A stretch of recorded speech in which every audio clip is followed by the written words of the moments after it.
அனைவருக்கும் வணக்கம். சித்ரா பௌர்ணமியின் மகிமைகள் பற்றி நீங்கள் இப்போ தெரிஞ்சுக்கோங்க. அதாவது பௌர்ணமி அன்று தெய்வ அருள், மூலிகை காற்றால் நம்முடைய உடல் நலம், நில ஒளியால் நம்முடைய மன தெளிவு நமக்கு உண்டாகும்.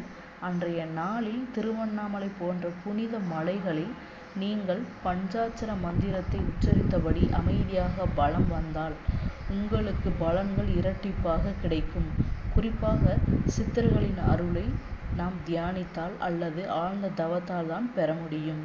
சித்ரா பௌர்ணமி வழிபாட்டின் மிக முக்கிய அம்சமாக சித்தர்களின் அருளை பெற வேண்டும் என்று அன்றைய நாளில் வலியுறுத்தப்பட்டுள்ளது. நமக்கு மட்டுமல்ல, சித்தர்களுக்கும் சித்ரா பௌர்ணமி முக்கியத்துவம் வாய்ந்த நாளும் கூட. பொதுவாக சித்ரா பௌர்ணமி தினத்தன்று பூமியிலிருந்து ஒருவித உப்பு கிளம்பும். அந்த உப்பிற்கு பூமிநாதன், அதாவது பூநீரு என்று பெயர். அந்த உப்பு அதீத சக்தி தரக்கூடியதாகும். இதை சித்தர்கள் தான் கண்டுபிடித்து உலகிற்கு தெரிவித்தார்கள் என்று கூறப்பட்டுள்ளன. நன்றி.